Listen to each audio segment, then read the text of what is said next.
So 1980, the nail in the coffin, the Monetary Control Act.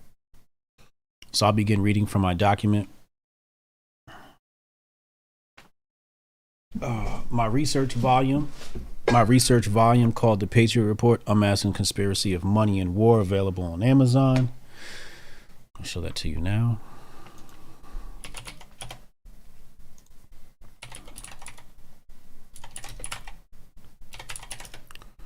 Okay, you see it right here. Everybody see it on your screen? It says right here, Patriot Report, Conspiracy of Money and War. You see it? It's available now. You can also get it from my website, the digital version, which is, I believe, only $14. So you can go grab that. Let's go back to our presentation and make sure you can see that well. Let's move it over a little bit. My OCD gonna hurt me. Okay, cool. Let me lock this in. Cool. All right. So 1980, the nail in the coffin. Actually, I can't lock that in. I have to show you the Monetary Control Act and what they say it is. Oh, that's fine. It's beautiful on your screen. So Monetary Control Act, this is investopedia.com. And I just want to show you what Investopedia purports this thing to be. And it says the Monetary Control Act, aka MAC, was a federal law passed in 1980 that changed bank regulations significantly. The bill was proposed in response to record two-digit inflation experienced in the late 1970s, which led to the notion of monetary control by Congress. The legislation was signed by Jimmy Carter on March 31st, 1980. So what we're going to do here is if you were here for yesterday's presentation, you will understand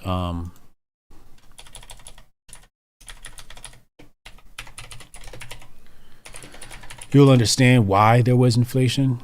So if we look at this right here,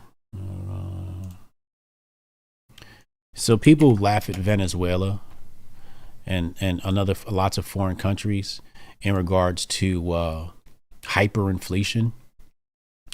And now if you're looking at this chart on your screen right now,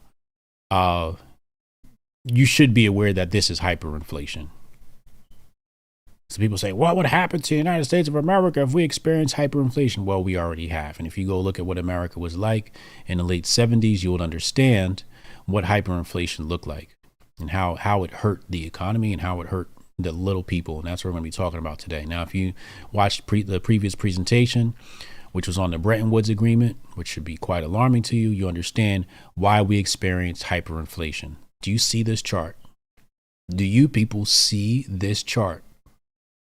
This is 1971. Okay. Now, if you see right here, you'll see 1913 is the creation of the Federal Reserve. And you'll see some bumps in inflation here, right? But what happened here? What is this extreme spike right there? Well, that was the end of the Bretton Woods Agreement. I'll bring that up on your screen. No. Give me wiki. Give me wiki. Give me wiki. Wiki. Does it show? So yeah, Bretton Woods Agreement starts 1944, but when it dissolved, it was, I believe, 1971 is when it dissolved. I actually don't want to spend too much time looking for this, but you guys get the hint. You saw the chart on your screen, 1971, and that was a huge payday for the people that were the beneficiaries of the Bretton Woods Agreement. So the reason why I bring that up is, what does it say right here? They actually wanted to pass legislation to allow the same people who made financial decisions that led us to two-digit inflation to make more legislation to combat the two-digit inflation that they created. Okay. Brooklyn Way, no, not Jekyll Island. That was the previous presentation. Bretton Woods is not Jekyll Island. It's the previous one. So let's begin. 1980. See it on your screen in a second. 1980, the nail in the coffin. So if you thought that the Federal Reserve had power, or a significant amount of power, you would be technically incorrect, but correct. Okay. Technically, the power, the ultimate power, the final coffin came from the Monetary Control Act. And I'll read here right from my book. It says, if the Federal Reserve wanted total and complete control over money and banking, then the Monetary Control Act of 1980 gave them that power and stripped away what little power was left in the hands of the public. Investopedia states that Title I of the Act required that banks accepting deposits from the public periodically report to the Federal Reserve System. So now you have a bank. Guess who your new overseer is? Guess who your new master is? The Federal Reserve. Next. This step in centralization of oversight, Title II of this act, required non-member banks to abide by the Federal Reserve decisions. Again, plank number 5 under the 10 Planks of Communism by Karl Marx talks about centralization of credit in the hands of the state. And here we have centralization of credit in the hands of the state. At least it looks as though it's the hands of the state, but really it's a private entity operating in control of the bank. Okay. It's okay, Brooklyn Way. That's why I'm doing this series, because people put too much weight on Jekyll Island. And this entire series was showing you predecessors to central banking. And because I think people put too much weight on Jekyll Island. And I think that's why the powers that be like us talking about Jekyll Island. They're like, oh, these people are so stupid. They're talking about Jekyll Island. That was the least of the corruptive things we've done. Jekyll Island is probably, in my opinion, the least of the most corrupt things they've done. And you'll see today why. Because even in 1980 was more corrupt than the actual Federal Reserve. But the predecessors to the Federal Reserve, the Bank of North America, the first Bank of the United States and the second Bank of the United States, as well as some of the policies that were passed that removed, reserve from currencies, inflationary practices. The actual inflationary practices and deflationary practices, the most corrupt of it all. Let's continue. We know the inflationary disaster that was the Bretton Woods Agreement was, and the Bretton Woods Agreement was a complete disaster, as we saw.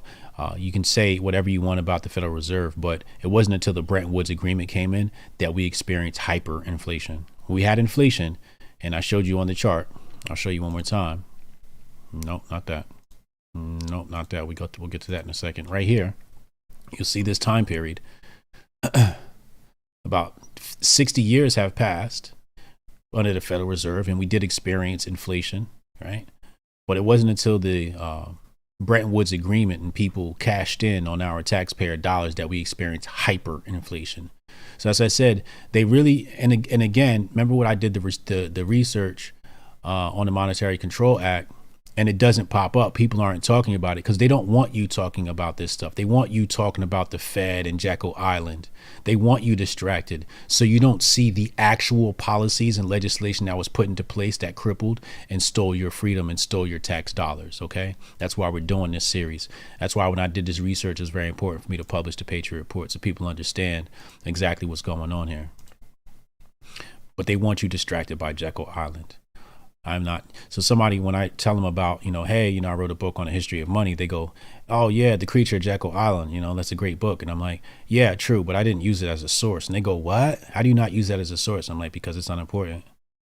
Everything about that is I wouldn't say unimportant, but compared to everything else, it's just unimportant. You're not talking about the predecessors to the Federal Reserve. You're not talking about the monetary policies passed. You're not talking about the Monetary Control Act, which was passed in 1980. I was born in 1980. So it says we know the inflationary disaster that was the Bretton Woods Agreement was mostly to blame on foreign nations being kept afloat by the American taxpayer. It seems our financial experts haven't had enough of that, or are they trying to create a balance of power? After seeing the failure of Britain, who in their right mind would give And I'm going to be quoting a gentleman today by the name of Senator Stewart. And this today's research is entirely of Senator Stewart's comments, which I thought to be very important for us to discuss. This is in the Congressional record of the 96th Congress, Thursday, March 27th, 1980, page 80. I'll go to that document right now so you can see it for yourself. I will also link this in the description box. Let me put this here. Hold on a second. I can put this in the description box. So if anybody wants to read the Congressional record on their own, they can do so. And then let me share it in the chat. Actually, it's in the description box. You guys can access it. So let's go to that document. Here you'll see right here, Congressional record proceedings and debates of the 96th Congress second session. Okay. Senate, Thursday, March 27th, 1980. We're going to go to page 80.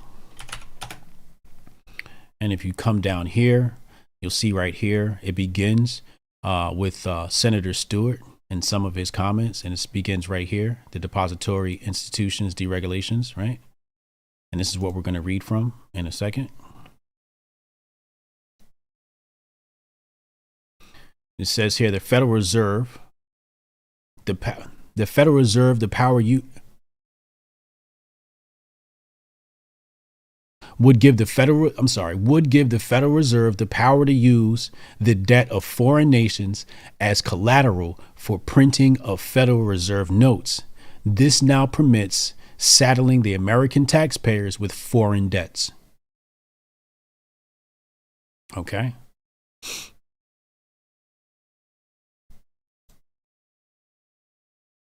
So foreign debts being used as collateral to print money. Let's take a look at the Congressional record to see who opposed this act, what their arguments were.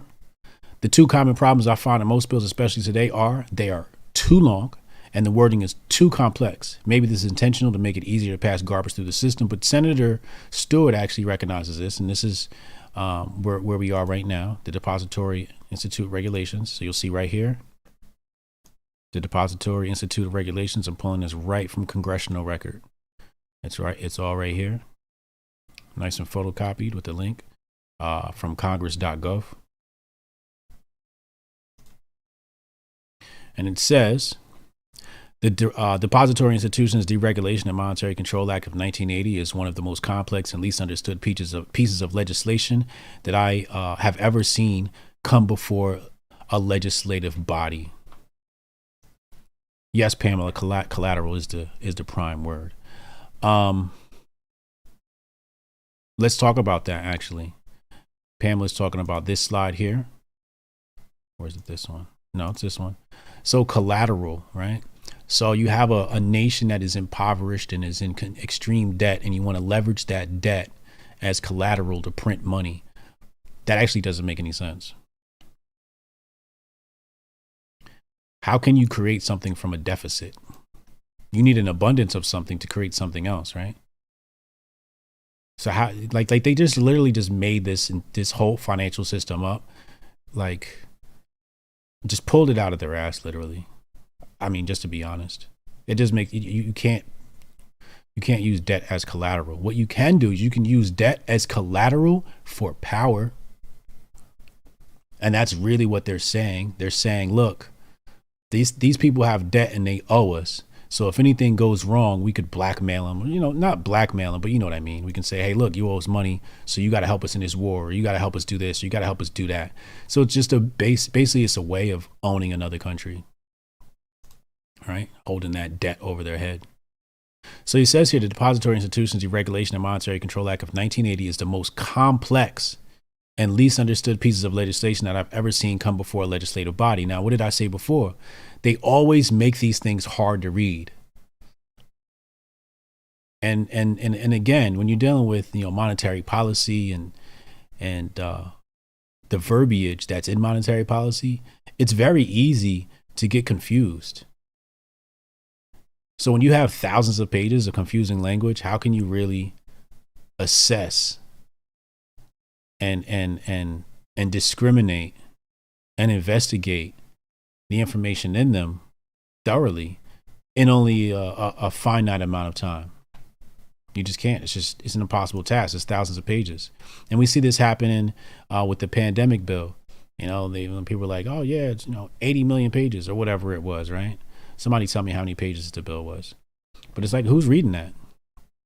Who's reading that? Honestly, who's got time to read that? And how do you read it and then deliberate on it in a matter of, weeks or even months? Thousands of pages. So one of the things I said, if I was ever to become president, no bills would not be able to be any more than 5 pages introduced, double spaced at 14 font and written at a 5th grade language. Plain and simple. I don't want you using big words. The average person needs to be able to understand what's in this bill so they can read it and they can understand exactly what's going on. Don't use your confusing Harvard language to pull one over on us. Your law attorney language. We continue. Senator Stewart and others are obviously not fond of this bill. He says the bill has been referred to as everything from a Christmas tree to a forest primeval, the latter probably being the more appropriate phrase. So he compares this bill to the Christmas tree. I find that to be quite hilarious. Next. I would like to believe that those elected to Congress would act in our best interest, but it's hard to believe when each individual component of the bill has the strong and very vocal support of some particular segment of the financial community. Who could he be talking about? Who could he be talking about? Each individual component of the bill has the strong and very vocal support of some particular segment of the financial community.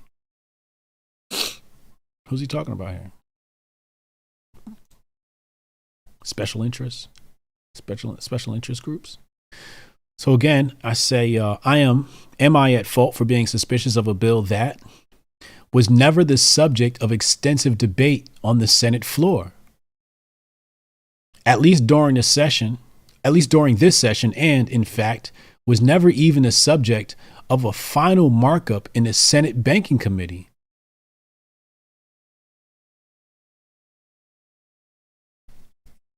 So this bill was never up for debate, and it was never the subject of final markup in the Senate Banking Committee. How'd this thing get on the floor so easy and just moving right along? How? He continues, and how can you debate on something when the House passed a version of this bill which was extremely different from the final product we now have before us? Is this a bait and switch? So they had one version of the bill was like, all right, let's put this in the House, right? We're going to pass it through the House. Then it'll go to the Senate. But by the time it gets to the Senate, it's not even the same bill. How did that happen? Now, I could have done more research, but it would have taken me 10 years to release this book because I would have had to, this could have been a rabbit hole. You could write a book just about how this bill went from version 1 to version, 85 by the time it got to Senate.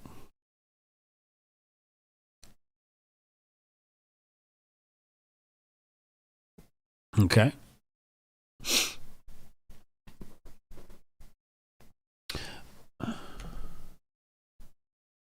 Oh, Kamar Daniels sent me a Cash App. Appreciate you, bro. I don't gotta share Cash App with the YouTube, so I appreciate you, man. And all the Cash App money usually goes to friends and family that need it in time, that ask for money in times of need. So I appreciate you guys for building that. It's like a fund almost. My Cash App's like a fund for people in need. Yeah, you're absolutely right, Carter Chain. So bait and switch occurs, okay? Next. Senator Stewart was afraid of his fellow members in the Senate were afraid that his fellow members in the Senate were not clear on what was in the bill, he says. I do not think many members of this body recognize what that is. So he explains here, he explains what this bill is. And in Senator Stewart's words, he says, every financial institution in the country will become a dues-paying honorary member of the Federal Reserve System. The existing voluntary approach to Fed membership will become a thing of the past, and the dual banking system, which has served this country for a number of years, though certainly imperfect, will, for all practical purposes, be eliminated. $ Hotep Jesus, right, for Cash App. Thank you. It will be eliminated. So at one point, it was voluntary to be involved with the Fed, and now they're saying it is compulsory.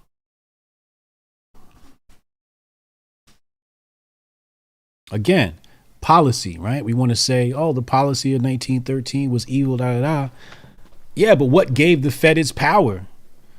What centralized that power is the Monetary Act of 1980 that we can't find information on YouTube. I'm the only one that does an hour plus presentation on the Monetary Act.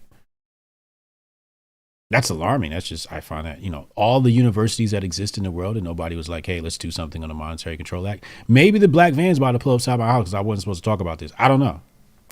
Maybe I'm not supposed to be talking about it. Maybe there's like some secret pact that says you're not supposed to talk about the Monetary Control Act of 1980.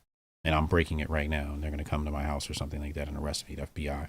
I don't know what I might get like some rape allegations thrown against me or something like that, right? Isn't that what they do to like black people? Oh, you raped somebody, or something like that. Anyway, so let's continue.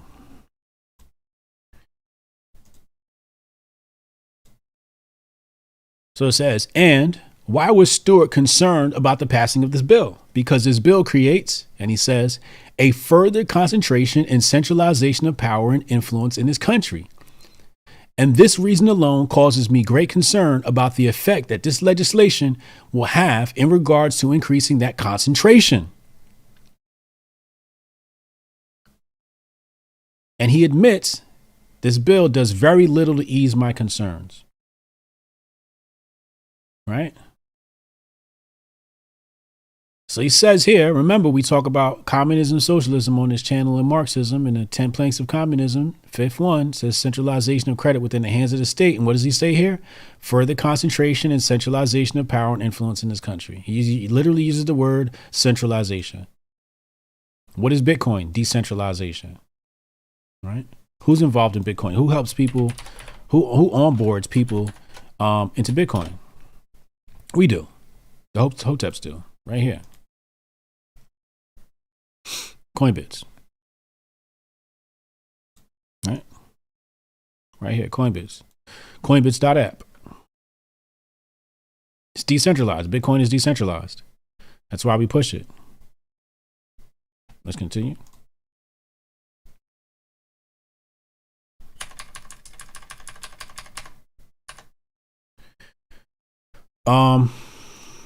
So centralization. Next. Hazlitt warned about the inflationary disaster that was Brenton, and Stewart acknowledges that concern. He says, I am also well aware that the excessive growth of the money supply was a contributing factor in the inflationary spiral we now find ourselves in. So he's saying you're going to bring this body in that is supposed to rescue us from inflation that they created. They literally created inflation, and now you're like, oh, they created inflation. We should give them more power to combat the creation that they created, to combat the inflation that they created. What?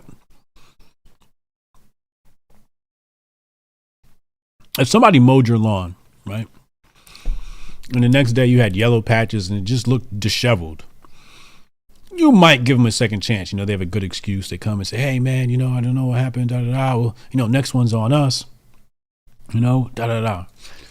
So your lawn recovers, and the next year you're like, all right, I'll give this guy another chance. He comes back, and again, yellow patches, and he screws your lawn up. Are you going to let this guy cut your lawn again? No. But that's exactly what Congress did. Congress said, yeah, just screw our lawn up. No doubt. No problem. It's all good. We don't care. We like having a messy lawn. Who would do that? They literally created the inflation, and then they said, all right, let's give these people more power. What?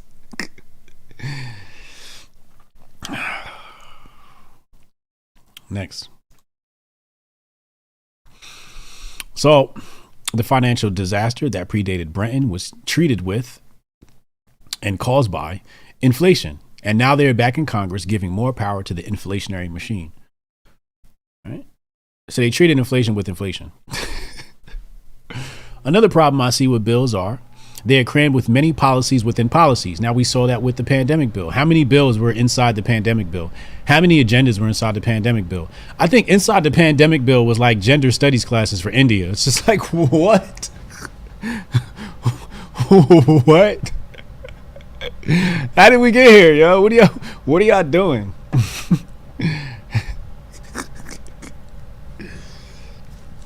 So let's go back to Stewart. Actually, let me finish what I wrote here. So hiding agendas within other agendas. This looks like the cloaking of a financial virus. And that's what I would call this. That's what I would call this centralization of credit within the hands of state. I would call it a financial virus. There are many viruses plaguing our lives today, but I think this is the most paramount. This is the most duplicitous. This is the most malignant. The financial virus. If the money ain't free, the people ain't free. So continue. I said if Stewart had his way, he'd wish to have the reserve portion of the bill separated from the rest of the package. So it seems like what was in this package, things were coupled in. And I haven't read the bill. Again, if I would have sat there and picked apart the bill, I could have wrote a whole book just on the bill. One day, maybe I'll sit down and actually, I think I did peruse the bill. I'm sure I didn't read it in its entirety, though. So he said he would oppose the reserve legislation, not only because of its makeup, but because of the manner in which it was drafted, because it did not receive the proper scrutiny, either by the banking committee or by the members of this body. So he's saying nobody scrutinized this thing. Nobody scrutinized this bill. So I asked, how is it that the country was in the middle of a financial crisis and nobody cared to give this document a careful scrubbing? Is this mismanagement by elected officials or corruption? I'll let you deliberate in the chat. I'll wait a few seconds. But how is it that this country was in the middle of a financial crisis and we have a financial bill on our desk and we don't scrub it? We don't place it under intense scrutiny? Is that mismanagement or corruption? Can't pick both. You know how I do. No both answers. Gotta pick one. Do you think Congress mismanaged this situation, or were corrupt entities involved in this?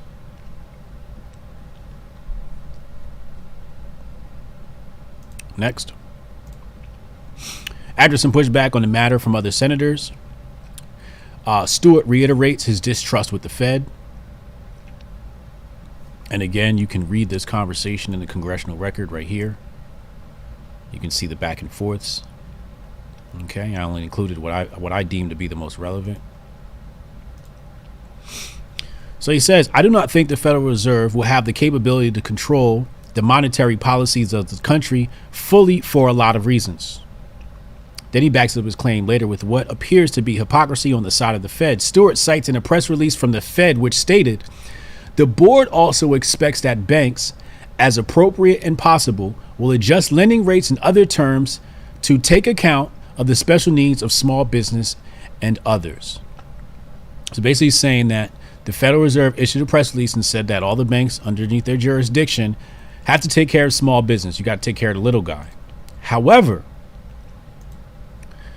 Stewart states that the Federal Reserve's present policy has the unfortunate effect of disproportionately reducing the availability of credit to the nation's small business community. Rules for thee, none for me. We've heard that before. So the Federal Reserve is like, you banks, you can't lend to small business at the same rates that we lend to others. Okay. You got to be low on your rates. But our rates are high. Now, if the people at the top have high rates, then the smaller banks pay that tax in effect, right? They pay that tax, which means the next rung of banks has to tax the person in order to be profitable. You have to tax your customer, because you're not going to eat that fee that you pay from what's name. That's got to trickle down. Okay. So he says here, the effect this policy has on the housing industry is particularly devastating. The Fed's press release says that there should be an increase in credit. But Stewart notes that they were currently doing the exact opposite of that. This is a classic move by central banks where they arbitrarily increase and decrease credit, which devastates economies. I continue. I say, why is it that the result of socialist-driven monetary policies always seem to kill the middle class? Now, we all know that Marx hated the middle class, right? Why do socialist-driven policies promise to help those they hurt? Socialist policies literally hurt those they say they're going to help. So Stewart complains, and he says, I dare say we slip even further if we drive the most innovative and productive segment of our free enterprise system, the small business sector, out of business. So he's saying, pass this act and you will destroy small business.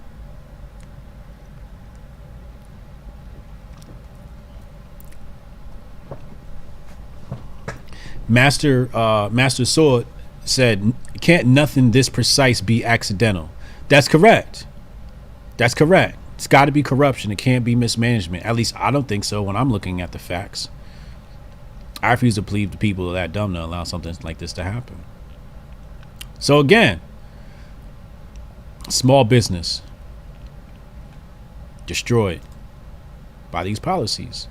Stewart continues with his attack on the Fed and their policies, which are now devastating farmers. He says, what does the Federal Reserve Board think is going to happen to the price of food in this country if we devastate the family farmer? It's a good point.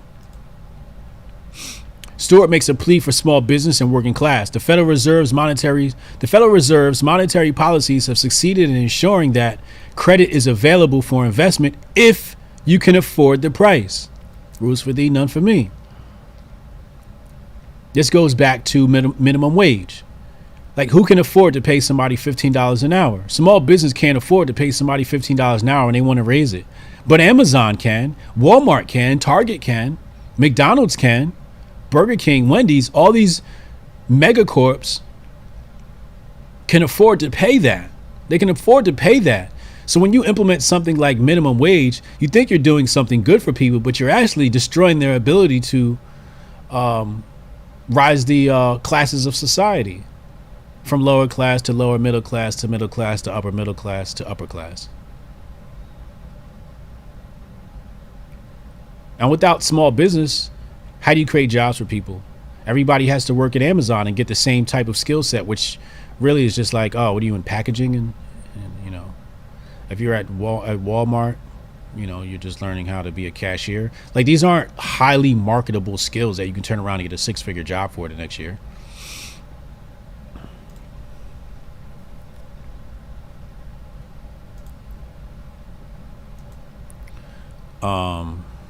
Next. But who can afford it when the prime rate is at 19%?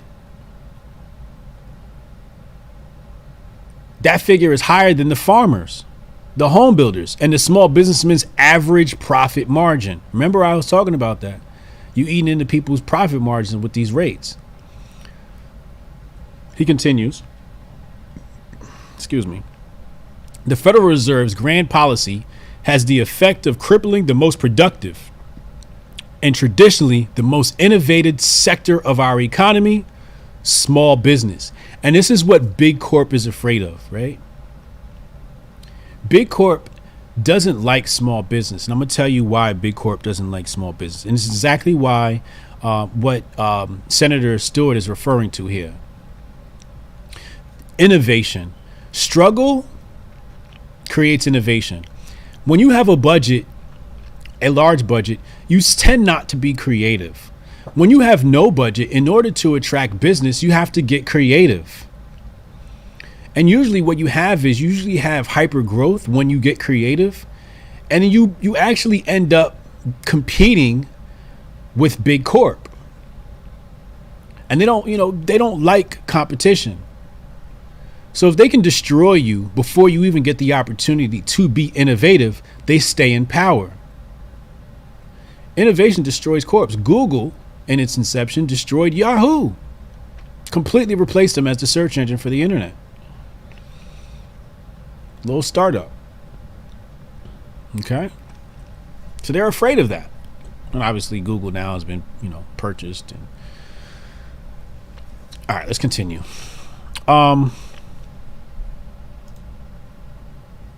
Next slide. So he says here, I'm sorry, I'm still on this page. The Federal Reserve's grand policy has the effect of crippling the most productive and traditionally the most innovative sector of our economy, small business, while doing little to slow the speculative activity of those in our society who are immune from high interest rates. That's what I was talking about before. The little guy can't afford to pay these interest rates, but the big corp can.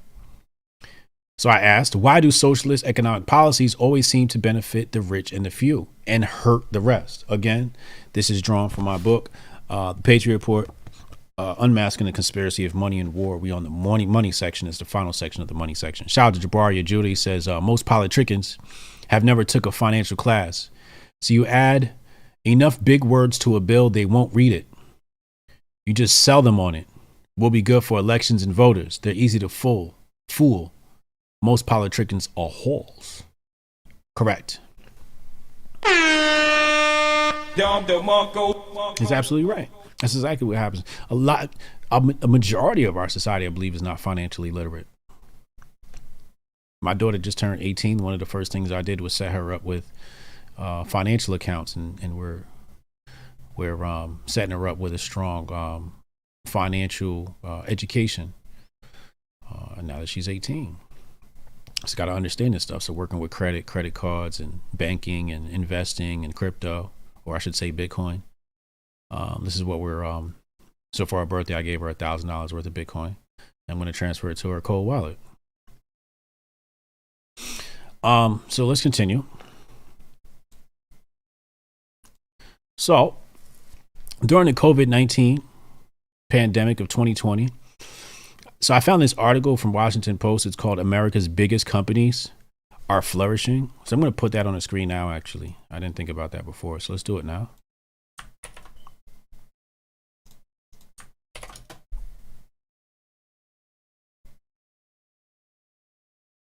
Okay, so it's this article right here that I included in my document. It says here, America's biggest companies are flourishing during the demic, shout out to demic, and putting thousands of people out of work. Okay, so I would definitely suggest that you read this article and then add it to your knowledge base. Some very interesting facts here. So I'm going to show you. I pulled something from this article and I'll read it now. And it says the 50 largest companies averaged 2% revenue growth over the first 9 months of 2020. Okay, 2% growth for Big Corp. Small business revenue shrank 12% over the same period. So when we talk about what the lockdowns did, Big Corp had a 2% growth and small business had a 12% shrink in revenue.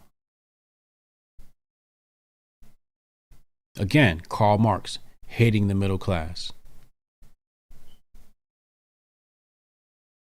The Washington Post article continues. It says economists estimate at least 100,000 small businesses permanently closed in the first 2 months of the pandemic alone.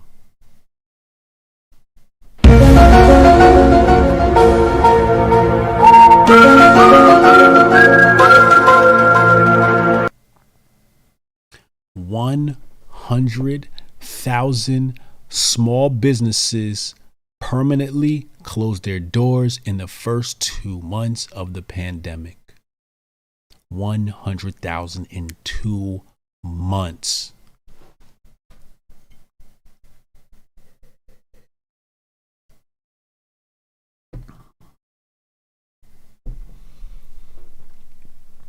$100,000 lockdowns. Who's that out there in Cali? Gavin Newsom, right?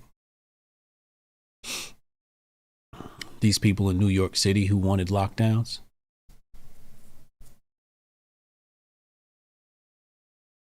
Hmm.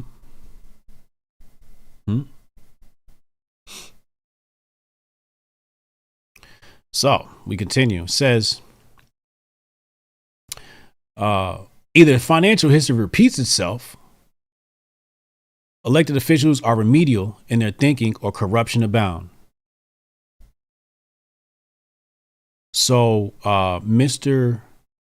CR Boss, I don't know who he's talking to. He says, nah, he's smart, but the executive branch has no power over Congress. I'm actually glad you said that, because that's exactly what we're reading from. We're reading from Congress, the Congressional record. You see right here on the screen. We're talking about Congressional record. That's exactly what we're talking about. We're talking about where the power lies. That's exactly what we're reading from. And they're the ones that passed this monetary act. So I'm glad you brought that up. Thank you. But you're absolutely right. You're absolutely right.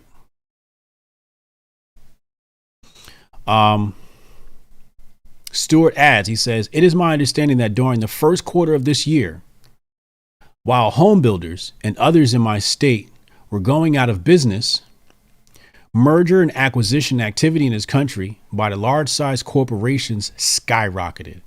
So we saw this happen in 2020. And he says here, home builders and others in my state were going out of business, while merger and acquisition activity in this country by big corporations skyrocketed. This is what Stewart says. In fact, this activity was up 40% from the first quarter of last year. While credit dried up for small and medium-sized businesses, large-sized concerns, which could afford the expensive money, were paying the high price and still profiting.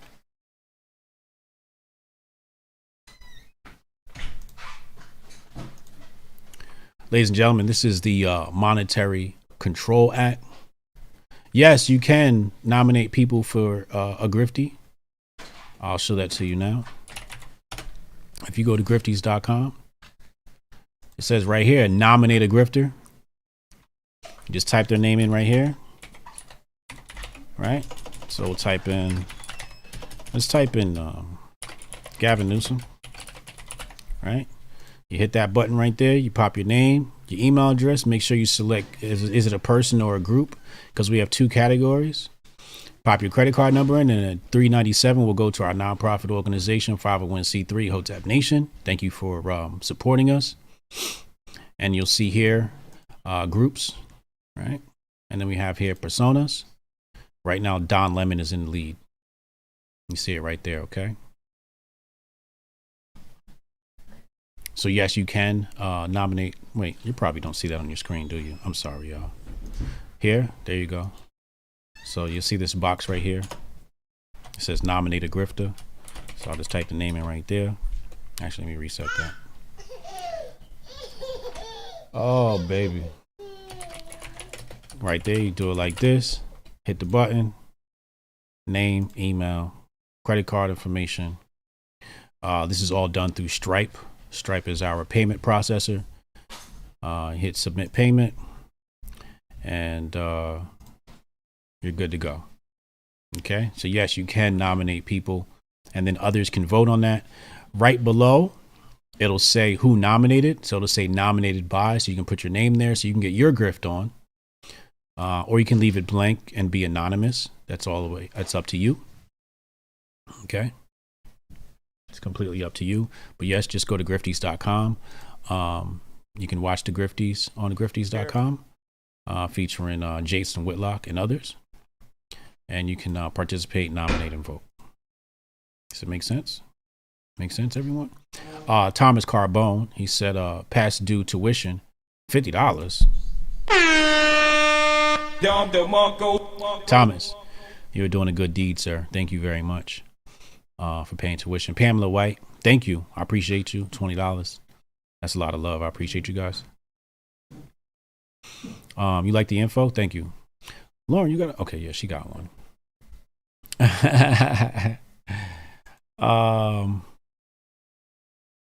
So again, today's presentation was on the Monetary Control Act. And you see that was the final nail in the coffin that gave the Federal Reserve complete and total control over the banks, and really began to strip power from the people. So we're going to go ahead and take a look at the trending topics before we get out of here. Thurgood Marshall is still trending. We talked about that already. And it doesn't look like anything new is trending. We haven't missed anything. Boston cream is trending. Why is Boston cream trending? Best donut. Yeah, Boston cream is pretty good.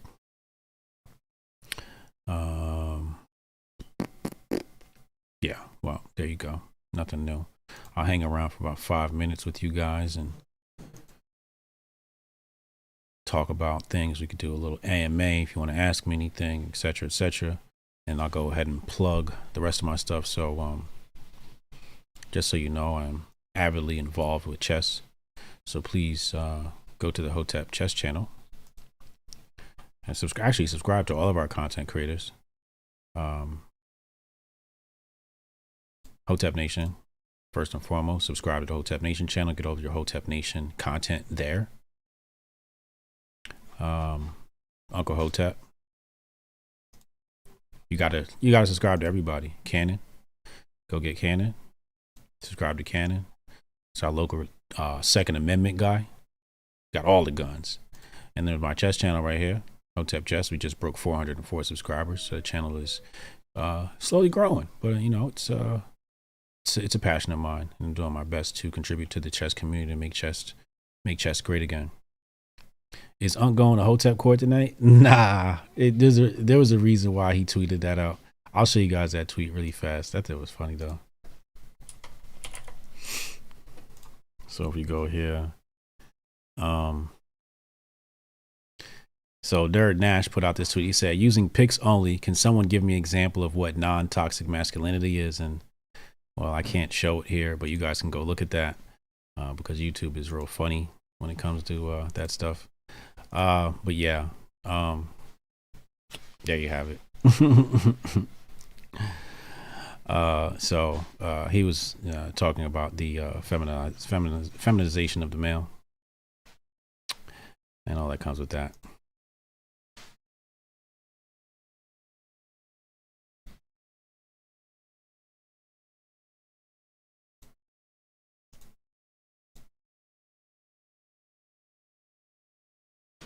You said you've been teaching your daughter chess? Dope. Renee, I'm about to hop off here and give you a call so we can talk about the deck. Thank you. So we can talk about the deck for the Grifties. Actually, let me show you guys that. We're working on the deck for the Grifties. And I might as well show you that now. I mean, why not, right? It's not done yet. It's still a work in progress. So 2020 Grifty. So if you guys know anybody that want to sponsor, we would love that. So we're doing a red carpet event, red carpet experience. We've already raised a potential 20,000 checks. Just haven't been cut yet, but we have promises from people for an amount of up to 20,000 raised so far. So we'll have a red carpet experience. Obviously we have the app experience. We'll have the Grifty stage experience. We'll have the Grifty's dinner. And then we'll have gift bags. And then, you know, I'm still filling out this deck, but this is basically our sponsor deck. This is our sponsor deck. So you guys know anybody or would like to see somebody sponsor the Grifties next year, let me know. Oh, you figured it out? Dope. So I'll ask the chat, are you coming to the Grifties next year? Are you buying a ticket to the Grifties next year. So I asked to chat that, see what you guys say, then I'll go ahead and get out of here. But who's coming, man? Red carpet event. Got to bring your best. Put your best on. I mean, you don't have to. I mean, we will, but you don't have to. It'll be like, you know, what do you call it? The VMAs, where you can wear whatever you want. So don't feel obligated to dress up. But us as the talent will definitely be dressed up. And then we'll do the award show, and then we'll have a VIP dinner for the VIP ticket purchasers, and that'll be really cool. We'll all have dinner together and have fun and talk smack. We'll do it in Las Vegas. It'll be in Las Vegas. So and that'll be we're gonna do this probably next year, probably January, sometime in January. We'll do this. We'll get some stadium seating, and it'll be a lot of fun. So we'll have a red carpet experience. You'll see us hop out the limousine and take pictures in front of the step and repeat and talk to everybody, shake hands. Also, let us know who you'd like to see present. If you'd like to see somebody present an award, so we can add them to the tab, fly them out, take care of their hotel and their fee, etc., etc. And because that's what we're going to be using the sponsorship money for. And yeah, Renee, since you're working on this, you won't have to pay for your ticket for access. You'll have we'll even give you backstage. You'll have backstage access. You'll have all VIP access, Renee, because you're like gang now since you're helping us work on this. So just get out there and we'll take care of everything else.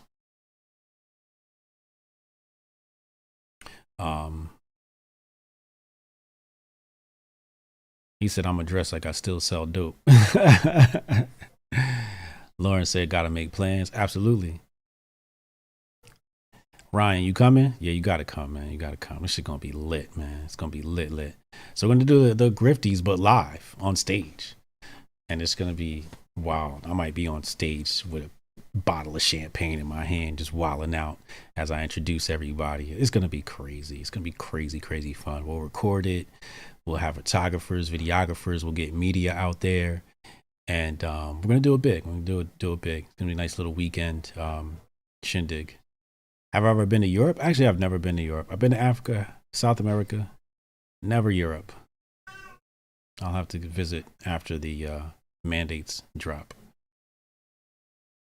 You coming, Steph? Dope. Steph's coming to the Grifties next year. Fire. So yeah, yeah, Gavin East. It's gonna be sick, man. It's gonna be sick. So yeah, thank you, Pamela. I appreciate you. So yeah, looks like 83% of the poll said they're gonna come. That's good. That's dope. I can't wait to see you guys there. I am Hotep Jesus. Love y'all. Hotep and Bill.